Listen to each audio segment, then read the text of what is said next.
I'm Gab. He's Jules. Cloudy skies, somewhat, over Berlin. We're here on the banks of the River Spree in Berlin. Jules, what a show we have because the Euros are rolling along. We're getting the first verdicts.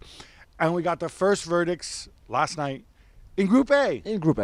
Talk about drama. At one point, Germany, they left it very, very late. They were losing 1-0. They were headed to something that they really didn't want, a likely game in Berlin against Italy. Then, of course, my man Fulkrug resolves everything. Scotland and Hungary, this was a pretty surreal game. They both needed to win to have any kind of chance. And it's like those situations where you don't know what to do. And your friend Steve Clark ending up with 0 shots on target. Yeah, just one shot on target I think they had in the game. But yeah, I mean, I was at the Germany-Switzerland game, which was a bit strange because the atmosphere was actually not that great in Frankfurt from Germany fans. And maybe the fact that their team didn't play well at all. It was really interesting. We saw against Hungary that it was a bit of a warning, that one, because Hungary started well. And remember, Manuel Neuer had to make some big saves. In the end, Germany won, but it was not perfect. And I thought they were second best for most of that game against Switzerland. The Swiss were really well prepared, great tactical plan from Murat Yakin with that compact block, took their chance really well, could have scored a second goal, and in the end, Fulkrug saving it for the Germans, but not convincing at all. I think there's a lot to break down with Nagelsmann, with some of the choices that he made in sort of confirming that 11 for the third straight game. And Jonathan Tah, of course, picking up a booking, which means he's going to miss the round of 16 clash. But I want to focus a little bit on the other game. Obviously, you were in Frankfurt, and I want to just start by knocking something on the head. We've all seen the supposed penalty incident. Steve Clark went. It's a penalty, 100%. He said, 100%. He was really, really hard on this. He even pointed out to the referees from Argentina. Why do they have Argentine referees? Blah blah blah. And let me answer that question first. Yeah, they have Argentine referees. It's a good question, I think. Because FIFA referees cooperate. And so they'll send European referees to Argentina, and they'll send Argentine referees here. It's good practice because when it comes to the World Cup, they'll all be there. Exactly. I mean, I don't know what you thought about the penalty. I had another screen during the Germany game. I thought it could have been given. The referee didn't give it. You can understand then why VAR didn't interfere. Seeing what happened then next, obviously, after the penalty, McGregor could have scored for Scotland, and then obviously Hungary scored that winner and won the game really late in the 100th minute, the latest goal we've ever had in this competition. I can see the frustration from Steve Clark. However, they didn't do enough in that game, Scotland. They didn't do enough in this whole tournament. They had 3 shots on target in 3 games. They didn't even deserve to go through. Even if that had been a penalty, or even if McGregor had scored the goal, I don't think they deserved it.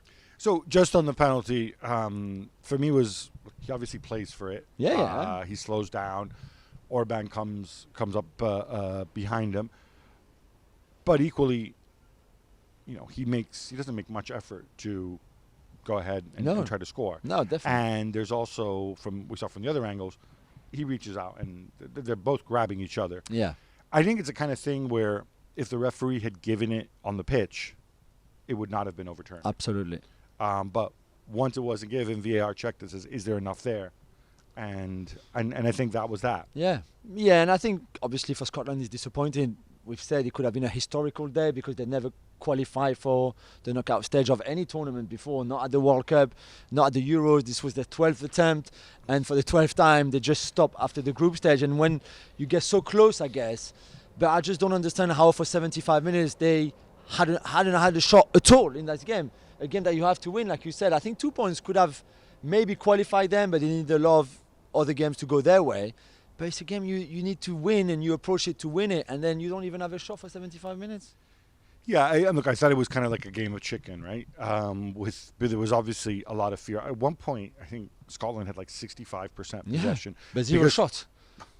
But 0 shots. And I think that is an issue. That is like the byword of sterile possession.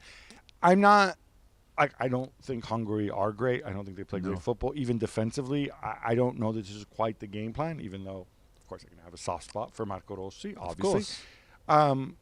But this is how they play. Yeah. And, they've been true to it. It has brought them some success.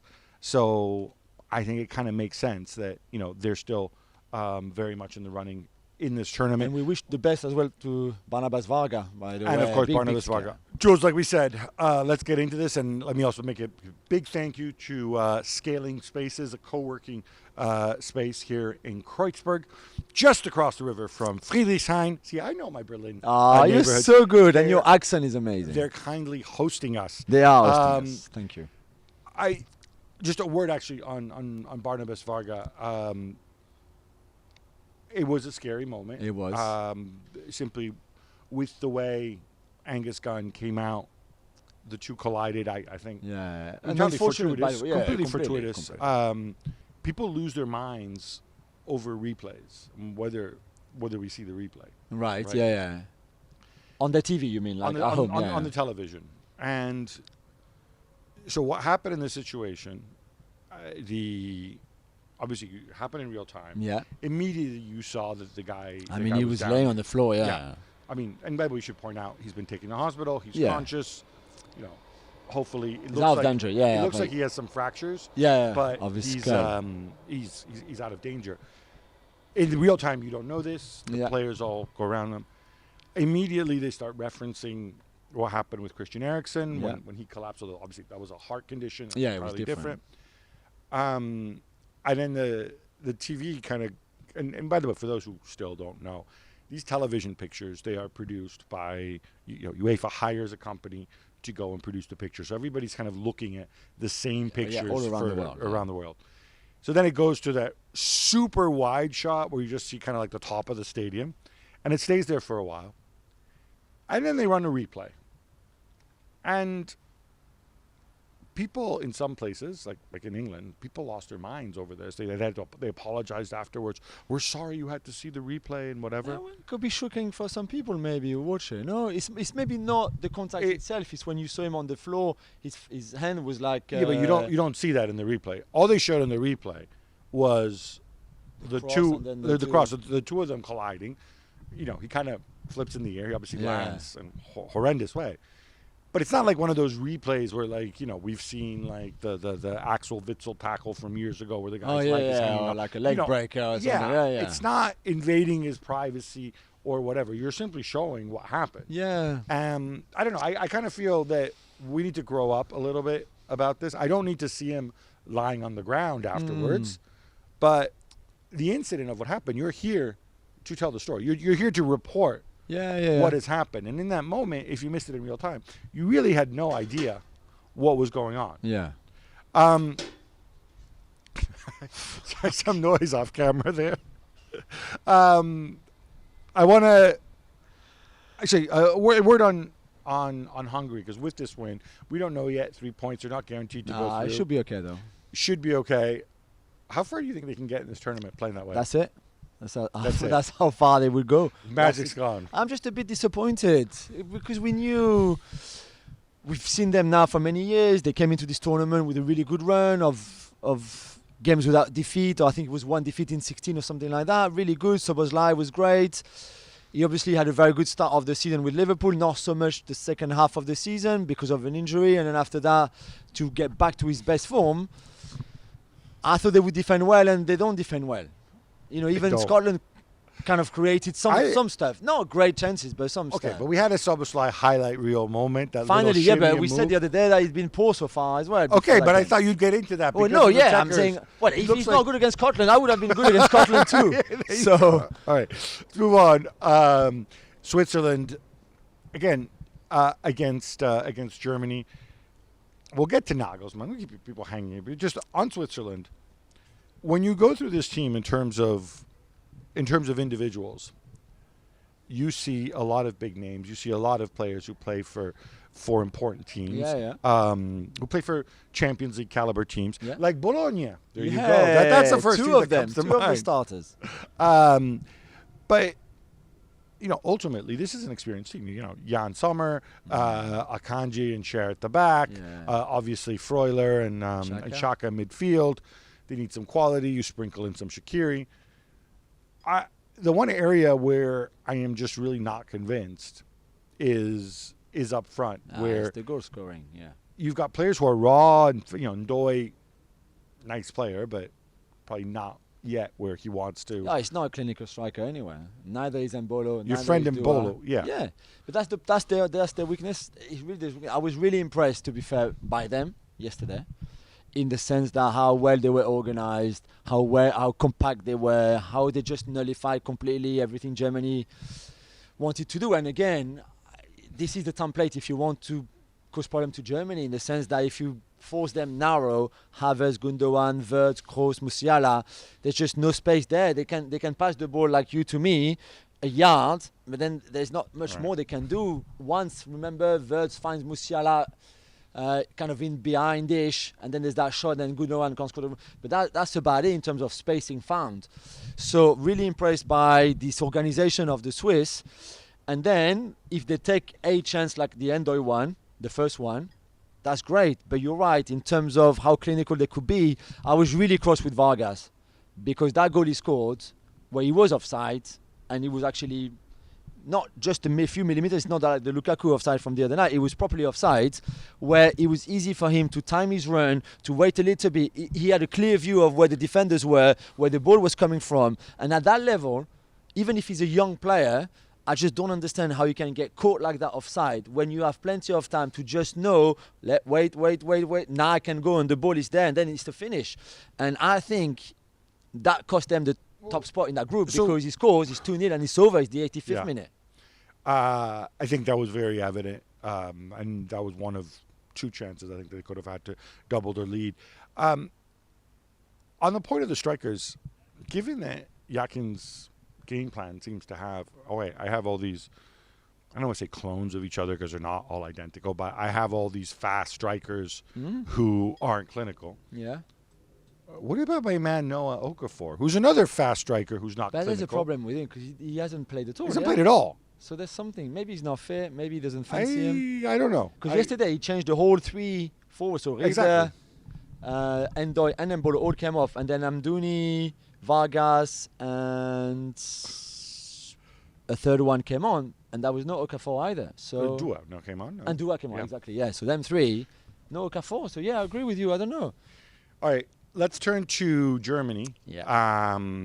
All right, let's start at the top. So first Don't be of all, mean. Don't be too mean. No, I'm not mean. I said I'm Team Nagelsmann. However, all right, first of all, playing the same 11 3 games in a row.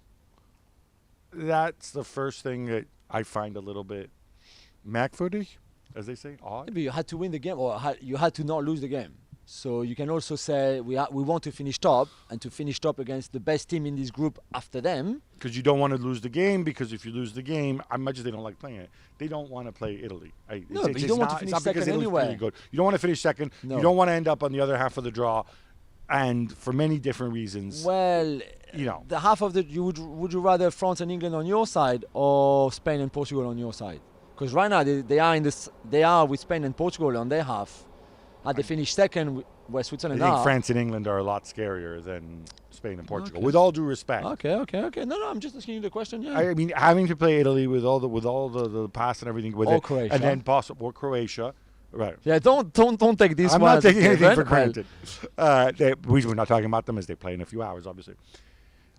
What surprised me though is Andre. Again, the dude's booked. For example, what's the point in playing him? I know. This was a Pascal Gross game, I thought. I agree with you. I saw Pascal Gross after the game as well. He didn't seem too happy that he hadn't played. And also, more than I just thought it's a game where you expect them to have a lot of the ball, really lot of the ball. And Andrich is not as good of a footballer technically than Pascal Gross is. And I thought in a game like that where you need something a bit special because there won't be much space, maybe Gross would have been more beneficial to this team from the start. Or Emre Can. I mean, are we really saying the Yeah. drop-off between Andrich and Emre Can is in fact, if anything, Emre Can's, I would say, better on the ball. Yeah, me too. Absolutely.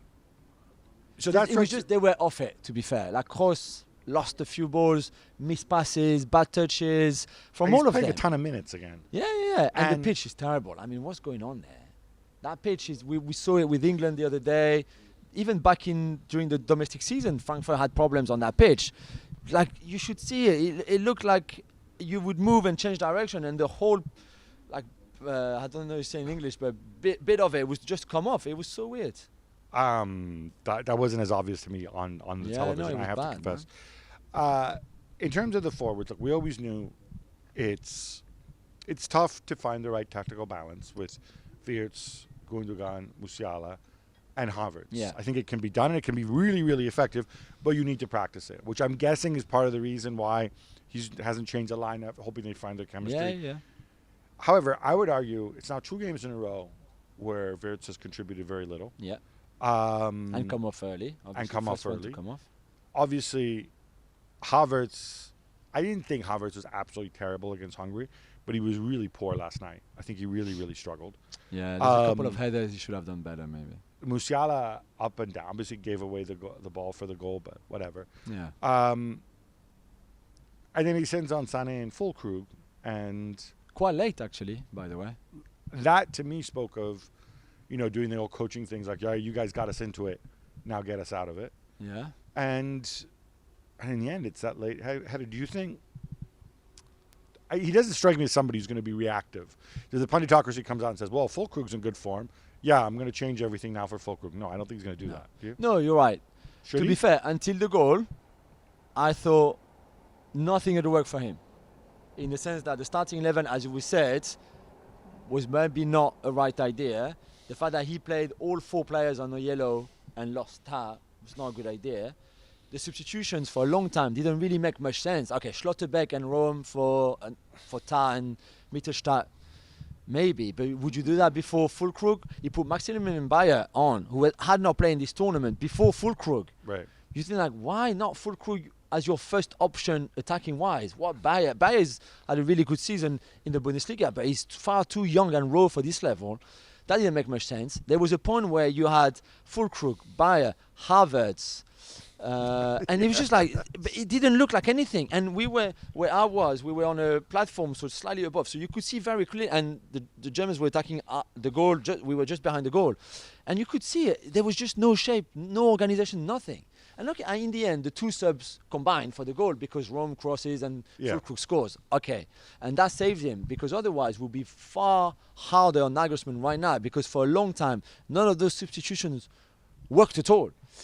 And I don't know, it kind of at times last night it felt a little bit like the Nagelsmann from Bayern a bit, who didn't have much of a clue what to do when he was a bit under pressure, I don't think he had a clue. Didn't have a clue. I think the guy always has a clue. It's just sometimes What's the clue behind Bayern? he makes the wrong decisions. He says, well, they're not that's what I expecting mean. Bayer. I know, but They're come expecting Füllkrug. They're preparing for Füllkrug, and having another guy who can go and maybe be mobile and find space, and maybe I drop. I mean, maybe I drop Havertz. Bayer was pointless. I agree. It didn't work out. My concern, though, is if you're Germany, is okay. So you've played, I'm going to say with the greatest respect, 2 really bad teams, and then you play a better team. But again, still freaking Switzerland. Yeah. We're not talking Brazil 1982 here. No. We're talking. Would you have Switzerland top 10 in Europe? Maybe just. Maybe just. I mean, their FIFA ranking is 19. I think that tells you where they are and where they should be, really. And to have a performance like this where you draw but you're outplayed for long stretches at home in a game where, by the way, from Switzerland's perspective, I mean, they certainly didn't go into it thinking, let's beat Germany. They went into it, I'm not saying they settled for the draw, but I think some of the lineup decisions as well that he made were also about keeping it tight, having a threat of the counter. But I think that's the right idea. Which was the right idea. That's the perfect plan for me. If whoever faces Germany now in the last 16, and it would be a team that finished 3rd in their group. So it could vary to maybe a good team that just finishing 3rd, an average team, and then a poor team, a bit like Hungary or Scotland, and then they will smash them. But I think this is the template. If you want to bother them, if you don't want Musiala involved too much, if you don't want Wirtz, this is the idea, and you can't maybe produce the same kind of performance that the Swiss had yesterday. But this is very much the idea. One other thing I would like to see if I were German is you can't leave so much playmaking to Kroos. I think you need to adjust things a little bit, whether it's dropping Gundogan to help with it, because let's face it, he's just congesting space with the other guys coming inside, or Joshua Kimmich. I know you've You've messed with this guy's head, convinced him he's not a central midfielder anymore, and so he needs to be right back. He needs to be an up and down right back. But he could obviously do a lot more than that. Maybe he comes inside and occasionally balances out the playmaking. Kroos on the left-hand side, Kimmich on the right-hand side. Something like that, because you don't want to live either passing to Andre. The center backs can't pass. Yeah, I mean, he dropped Gundogan there for the last half hour last night. So Gundogan and Kroos. But I'm saying from the start, something like that. The last half hour when you got 50 strikers on.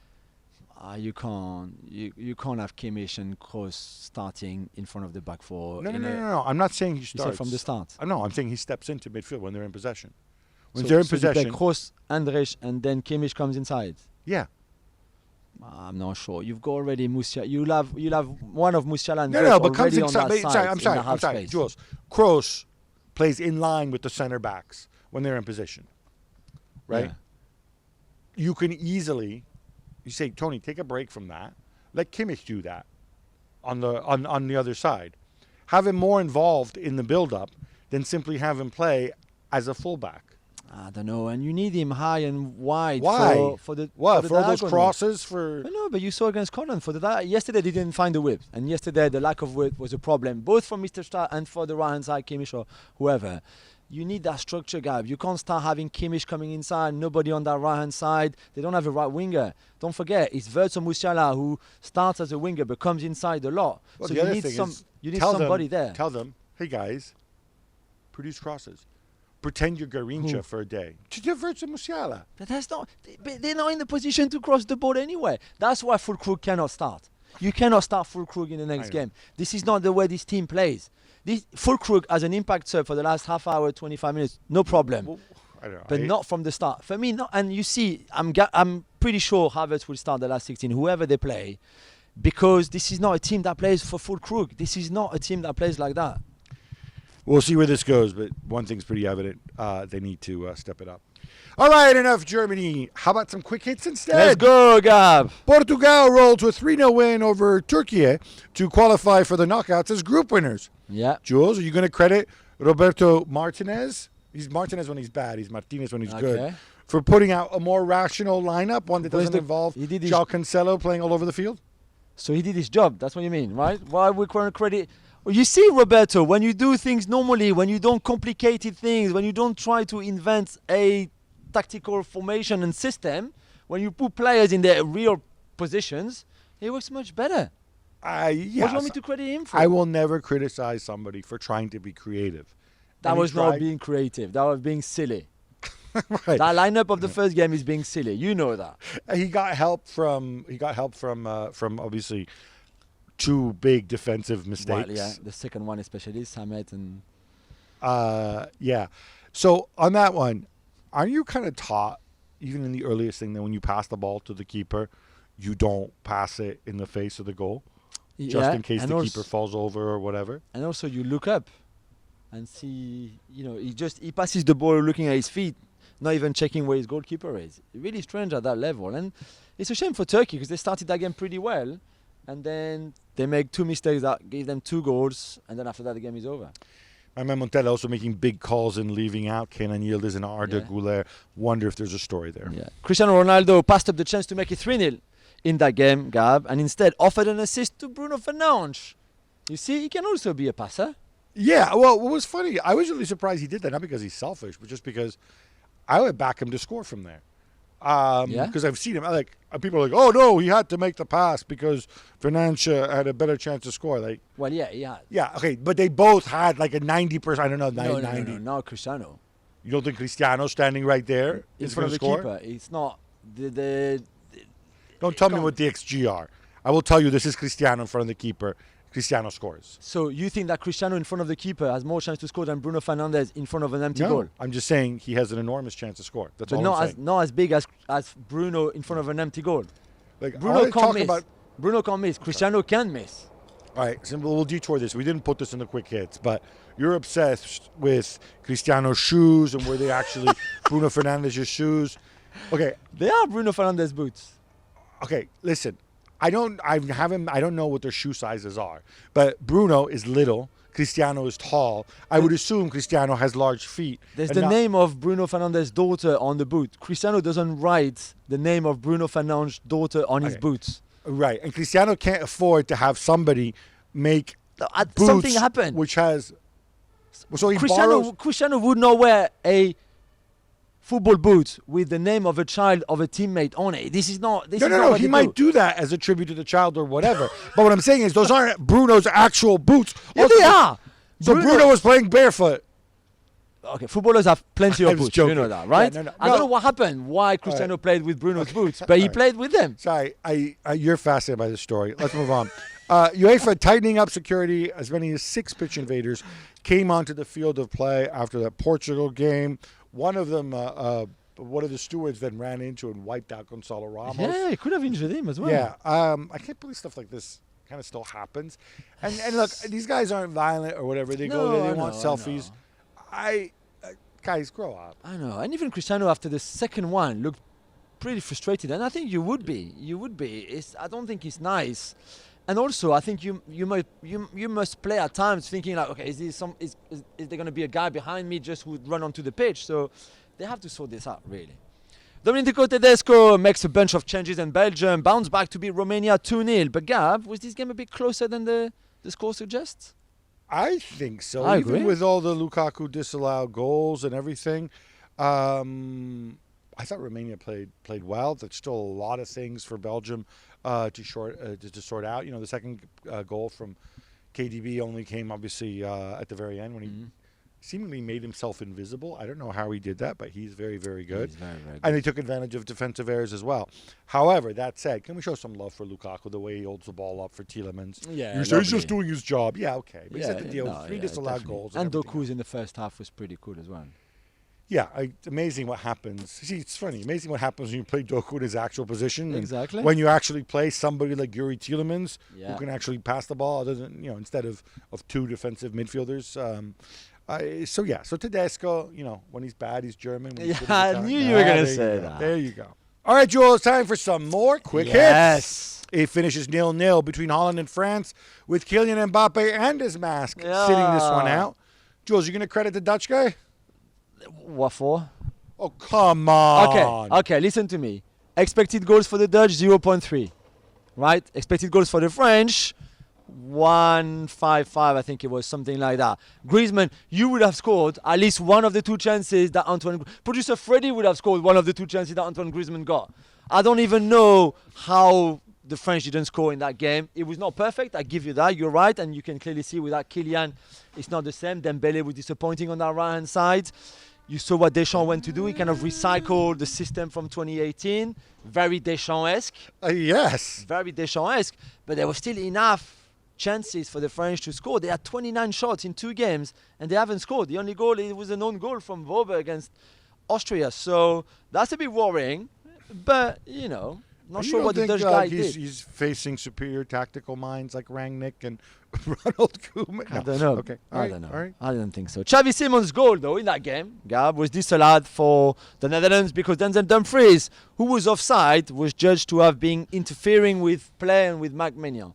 Was it the right decision for you? I think it was the right decision. I agree. I think, people, it's not about cone of sight, as I hear some people talk about.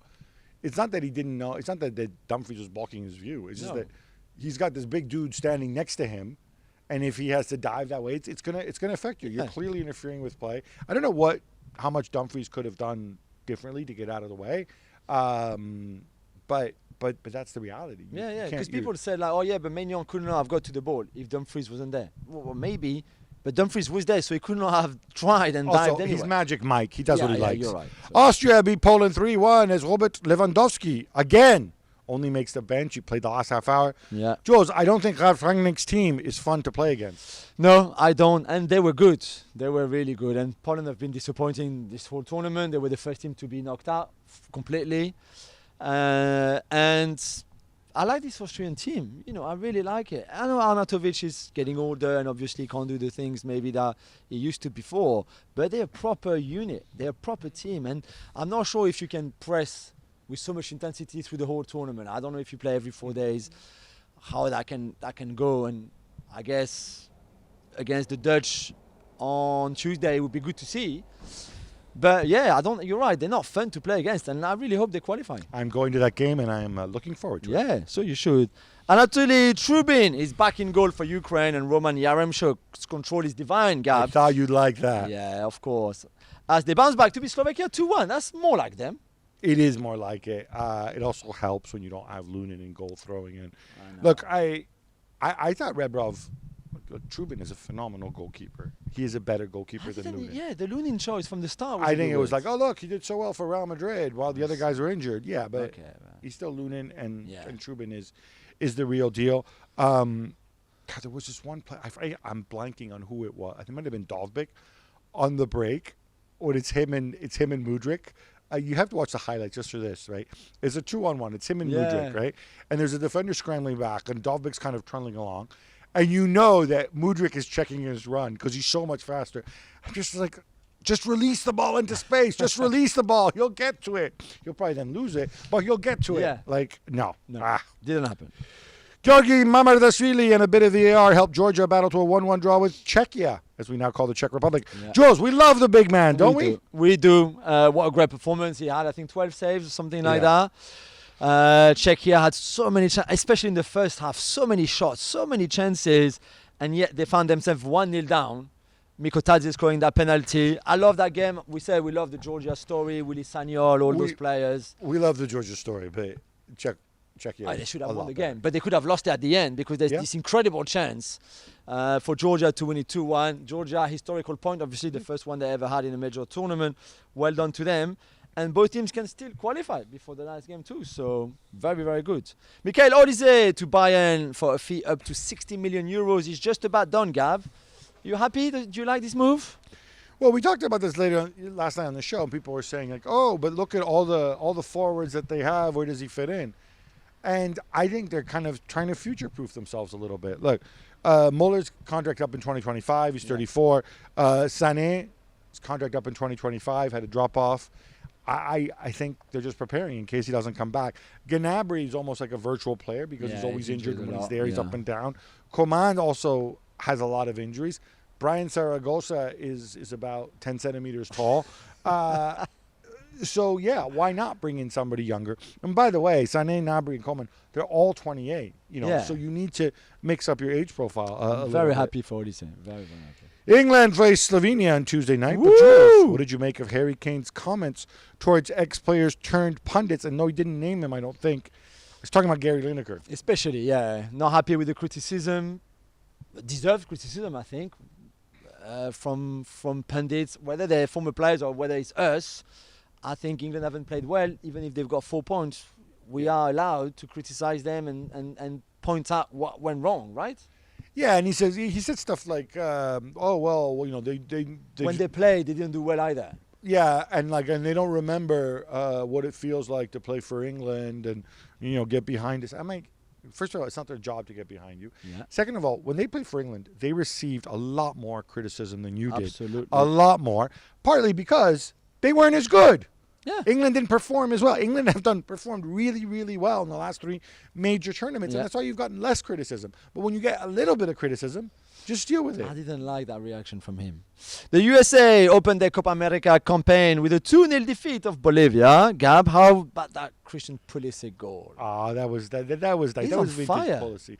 Yeah, he's doing really, really well.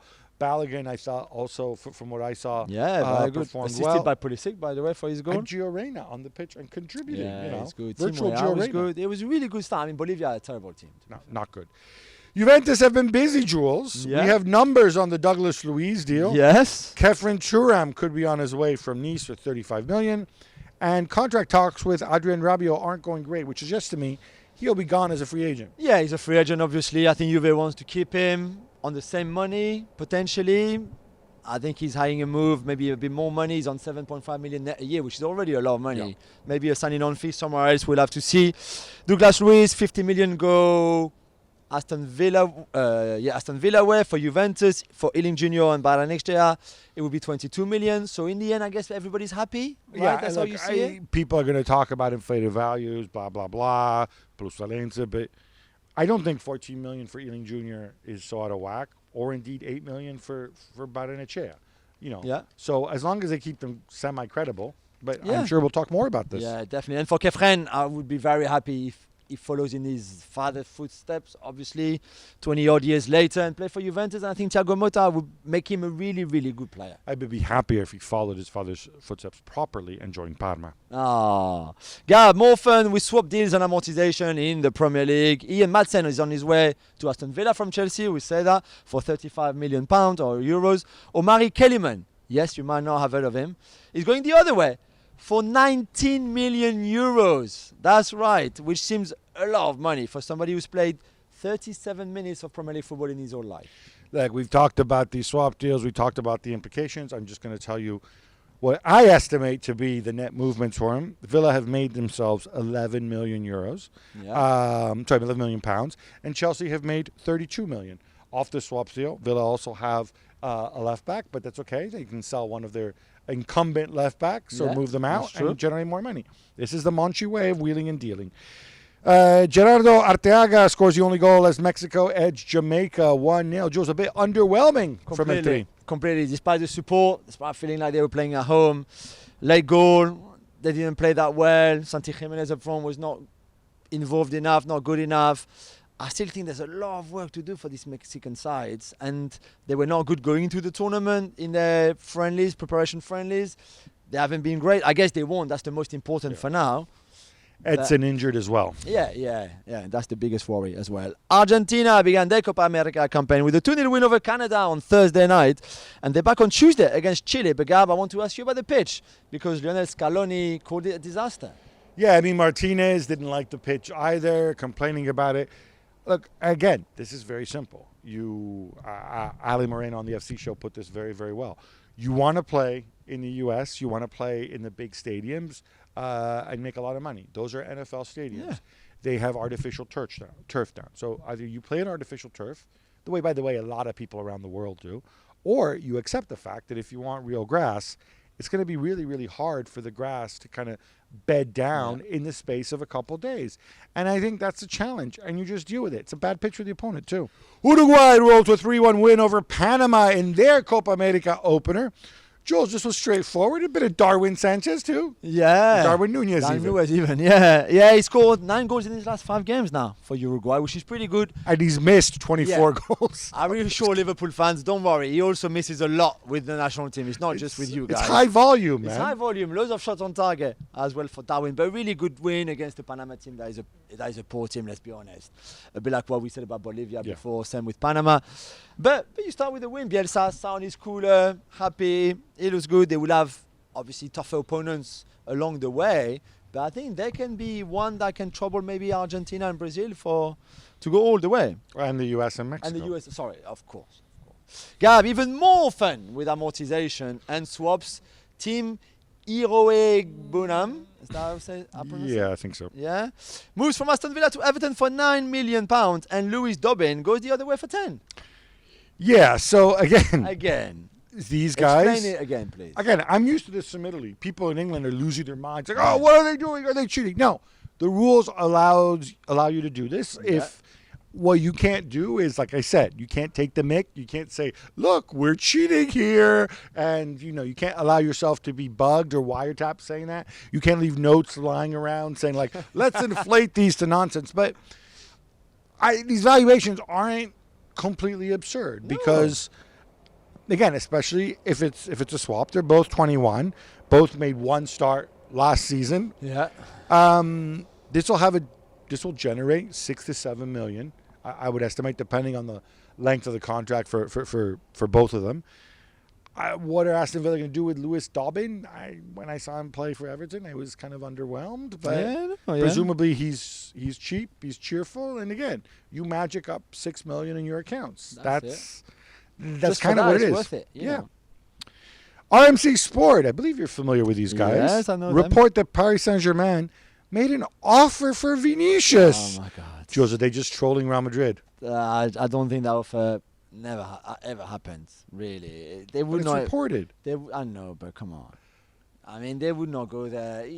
You can't make an offer for somebody who's not transferable. Do you see what I mean? It doesn't make any sense. So it didn't happen. Reportedly, his camp took it seriously because he said, "No, I'm staying at Madrid. How dare you come and bother me?" Exactly. Right. Chelsea, however, have reached an agreement for Palmeiras wonder kid Estavao William. Gab, this could cost them as much as £65 million, depending on bonuses. Some may wonder how they can afford that. Yeah, I think that And also figures if he's worth it, obviously, considering how young he is. 17. Look, this is the way Chelsea have been operating, right? I mean, look at Kendry Páez and whatever. It's 28 million is actually the fixed amount. There's a bunch of other bonuses. Some are tied because he's not going to come over now. He's still 17. Yeah. You have to be 18 to transfer. He's going to spend at least another year at Palmeiras, by the way, same club that Endrick came from, which means he's just as good as Endrick. No, I'm just kidding. No. But he's obviously very precocious. I think the way they're looking at it, again, they're looking at it from a financial perspective. His contract is absurdly long. 2033, yeah. Yeah, okay, whatever. But obviously, they can only amortize 5 years of it. But, you're basically paying $4.5 million, something like that, a year on your books. And if you hit, plus the bonuses, but if you get the bonuses, it's because he's worth it. Because he's done it well, yeah. It's a gamble. I've seen this guy on YouTube. I can't tell you if he's any good. But it does show that they are continuing to pursue this line and this philosophy. He scored last night and did the cold palm celebration. Yes. So he's already in Chelsea mood, Jim Ratcliffe keeps talking, Jules. What's he said this time? Yeah, he was talking again to Bloomberg, I believe, this time. Saying, well, people at Manchester United have made silly decisions, make mistakes for the last 10 years, and we can't fix it quickly. Meaning what, your co-owners? Is that who you're having a go at? I think so. And saying even if we sign an Mbappe, for example, he kept saying the name Mbappe, that won't solve all our problems, which is true, I guess. He said, let's build a proper squad. And then maybe after that, he said, I think he used the word sprinkle, with one or two players that are like Mbappe. Okay. So building a squad will cost you already, for a club like United, a lot of money, right? Mm-hmm. Because some of your positions that you need to strengthen or fill would be around the 50, 60 million pound players, right? Look at the back, De Ligt, Branthwaite, that kind. So once you've done all that squad, then you're going to have 200 million or 150 million to go and get Vinicius or Kylian or Bellingham, because I suspect that's the superstar players that he was talking about. He's not. You're not going to do this in one transfer window. No, it's going to take several. You might never do it again. You might never do it full stop. Well, I mean, at some point, how much I presume. money would they have? Again, Mark Ogden and I reporting that it's about 50 million their transfer budget, plus whatever they can raise from sales. Okay, so it will take them a long time to build the squad and then sprinkle it with two superstars. I think we estimated. I mean, if they follow the Ogden Marcotti plan, and you can see this on the internet. Yeah, I'm interested. We estimate that they can probably raise about 150. Between the sales, they'll have some savings from not paying out certain bonuses and stuff like that. We figured we see them spending between 150 and 200 million gross this summer. Yeah. Now, how much does that get you? Yeah. We think one high-level defender, one high-level midfielder that you absolutely need, and then after that, maybe a fullback, maybe a striker. But this is also predicated on being able to shift a lot of guys. Yeah. A And lot it of depends who you sell as well, right? Because we have them selling. Mark has them selling McTominay. He has them selling Christian Eriksen, getting a little bit of money back for him. Maguire. Maguire, you can't sell. Maguire's injured. He makes an enormous amount of money. He has a year left. He's 30. Nobody's going to give you any money. Yeah, you might get some money from Lindelof, maybe. Wan-Bissaka, yeah. So they figure you can get 20, 25 million for him, maybe. But that's the reality of the situation. Yeah, it's Mark and I are for selling them. the entire midfield except for Mainu, Mount, and Bruno. And then you need to get more bodies in. Let's cheap see and if they cheerful. can sell. It's hard. Maguire is a target for Chelsea. Gab, he reportedly has a €6 million release clause in his contract at Barcelona. Does this make sense to you? No. Okay, so for sure this makes very little sense. I know he came on and he scored that goal and whatever. On his first touch against Athletic Club? Yeah, very nice. What do you do the rest of the time? Well, he's not good enough, you think, for Chelsea? Well, the answer is no. I agree with you. No, to me, this smells of. I mean, €6 million is not a lot of money, but obviously then you have to give him a contract. My understanding is Barcelona are negotiating with him to try to get him to extend his deal, right? And obviously put a higher release clause in there, even just to protect the asset value so that they can move him on or whatever.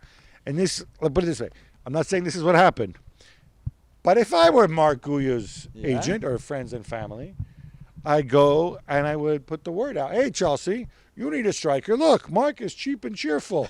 He'll come. No, you literally have nobody other than Nico Jackson, right? Yeah. Unless you want to bring Armando back, but we saw how well that worked last time. So this is exactly what I'd be doing. And if I'm Barcelona, I'd be saying, wait a minute. Liva's older. What's his name? I'm blanking on the guy they got from Brazil. Vitor Roque is... I mean, you know. Hasn't quite worked out. Mark, stick around.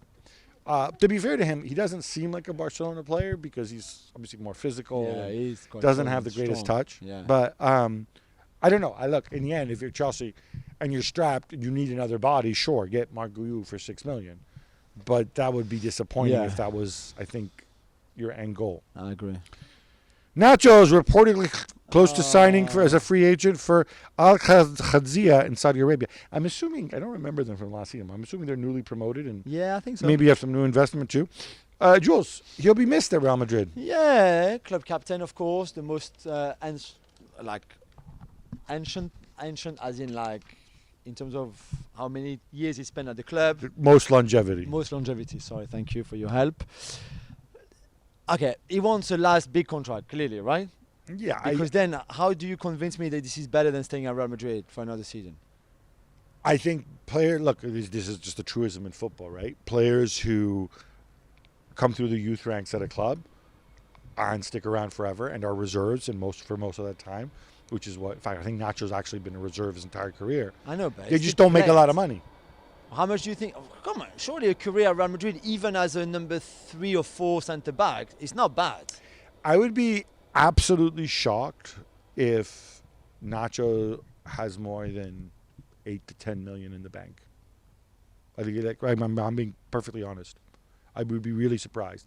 And then when you're older like that and you're saying, hey, look, I can double that in my last 2 years before I retire. No, I understand. I'm not going to have a go at him for that. No, I'm not having a go. I'm just like, I don't know. I'm not sure if I would have done the same in his position, but maybe.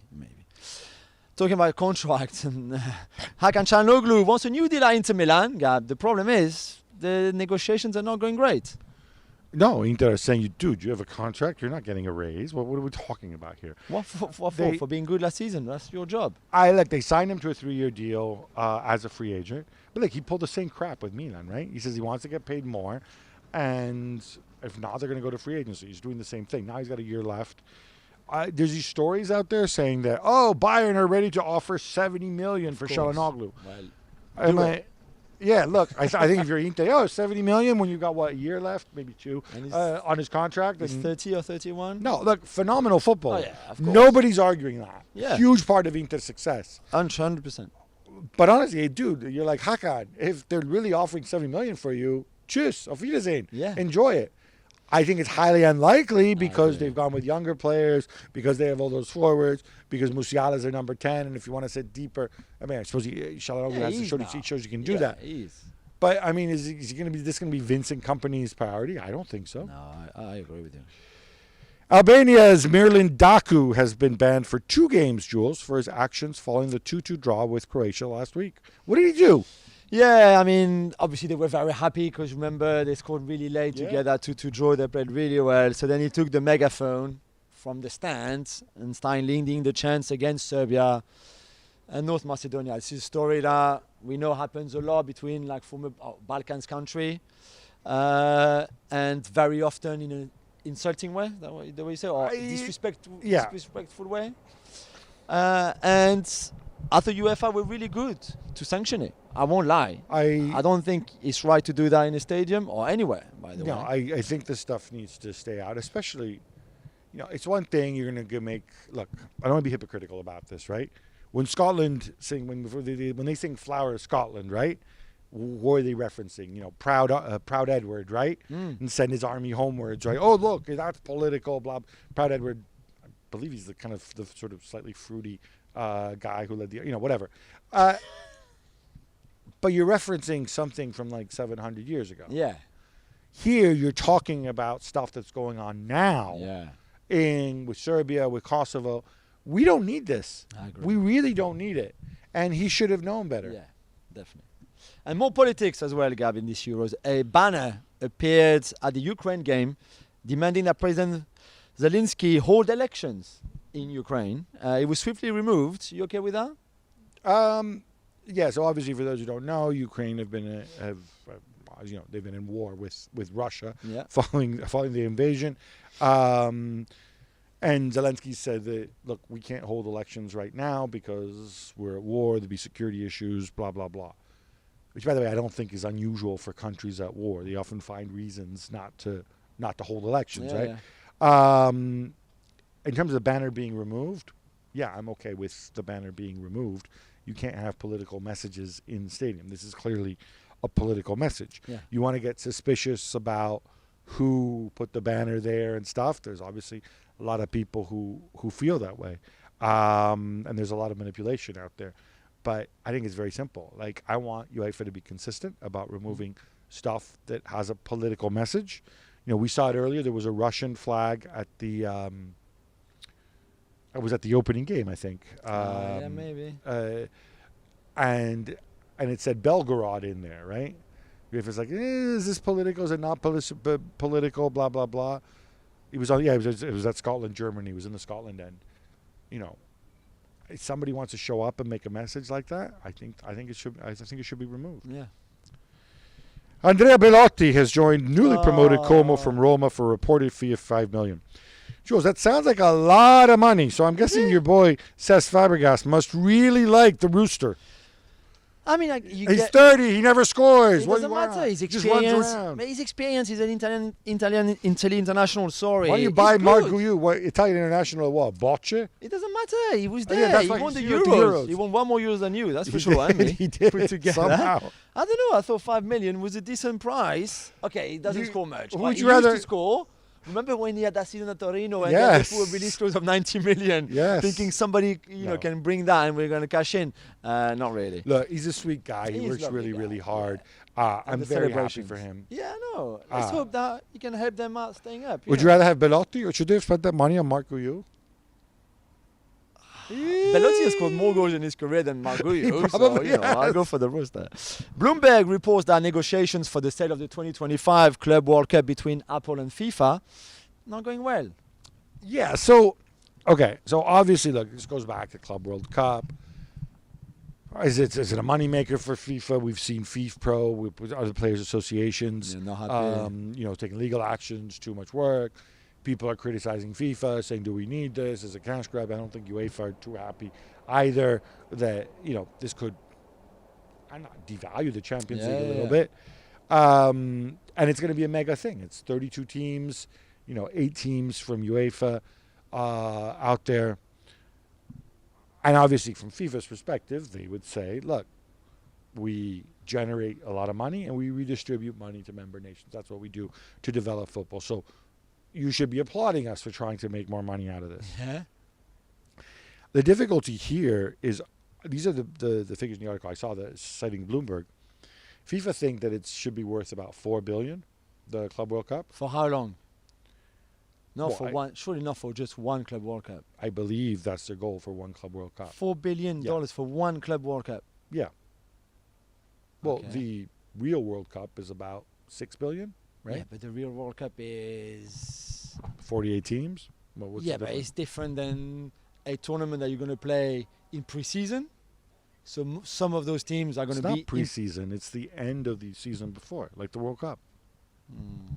It's a Confederations Cup slot. I would not pay $4 billion for that. Okay, neither would Apple, because apparently Apple value it at $1 billion.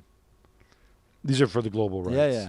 Yeah. And according to Bloomberg, it seems to me that it's a very big gap to make up. But you don't think $4 billion is a lot?